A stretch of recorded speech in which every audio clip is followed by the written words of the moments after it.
Sinabi sa kanila ni Jesus, katotohanang sinasabi ko sa inyo, bago ipinanganak si Abraham, ay ako nga. Yung salitang ay ako nga, sa English, basahin natin ang kahulugan ng ay ako nga. Sa translation ng New Living Bible, basahin natin, kapatid na Daniel. Jesus answered, "The truth is, I existed before Abraham was even born." I existed before Abraham was born. Bago pinanganak si Abraham, nag-i-exist na ako. Bakit? Ba't niya sinabing nag-i-exist na siya bago pa ipinanganak si Abraham? Kasinungalingan ba yon? O exaggeration ba yon? 17:24 ng Juan.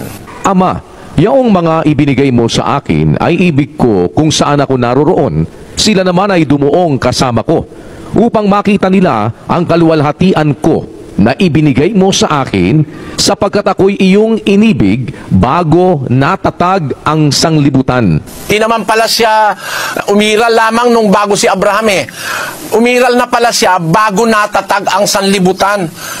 Paano mo sasabihin tao yan? Ang unang tao si Adan, ang pangalawa si Eva. Paano mo nasasabihin tao ngayon yan? Umiral siya bago pa nagkasanlibutan. Wala pang tao.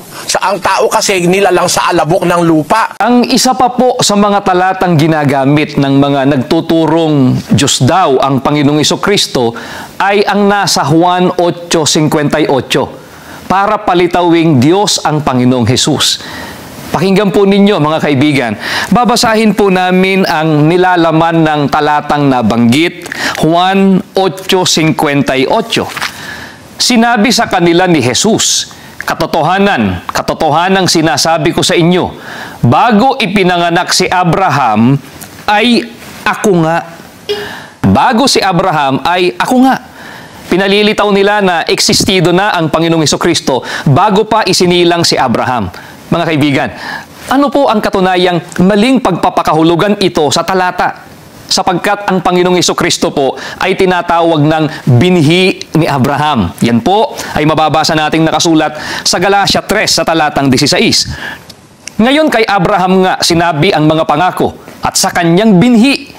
Hindi sinasabi ng Diyos at sa mga binhi na gaya baga sa marami, kundi gaya sa iisa lamang at sa iyong binhi na si Kristo. Mga giliw po naming mga televiewers, hindi po maaaring una sa eksistensya ang Panginoong Jesucristo kaysa kay Abraham. Kung papaano ang binhi ay hindi maaaring nauna pa kaysa pinagbinhian nito. Ang Panginoong Jesus, maliwanag po ang pahayag ng Biblia, binhi ni Abraham. Kaya sa eksistensya, talagang una po si Abraham kaysa sa ating Panginoong Jesucristo.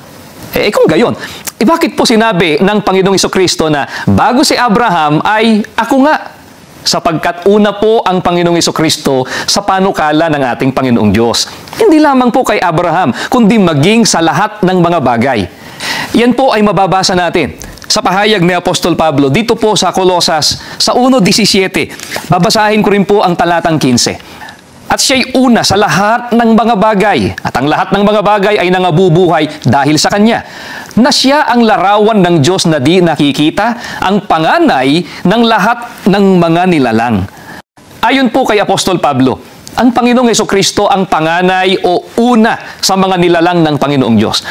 Nais po naming bigyang pansin sa inyo ang pinatutunayan sa talatang binasa po namin, na ang ating Panginoong Jesucristo ay nilalang. Hindi po siya ang Diyos na manlalalang. Siya rin po ang larawan ng Diyos at hindi po ang Diyos na may larawan. At gaya nga po ng ipinahayag namin sa inyo sa unahan, ang pagiging una ng Panginoong Jesucristo kay Abraham ay hindi po sa eksistensya dahil ang ating Panginoong Jesucristo ay binhi ni Abraham. Kaya una po si Abraham sa ating Panginoong Jesucristo kung ang pag-uusapan ay ang kanyang eksistensya.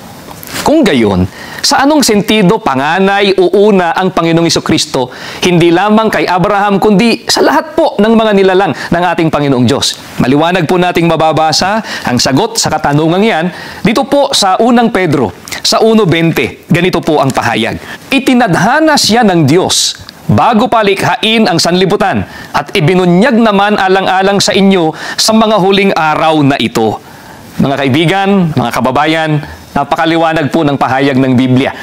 Sa pagkakatadhana o pagkakapanukala, panganay o una ang Panginoong Hesukristo sa lahat ng nilalang, sapagkat bago pa man likhain ng Panginoong Diyos ang sanglibutan, ay itinadhana na o ipinanukala na po ng ating Panginoong Diyos ang ukol sa Kanya.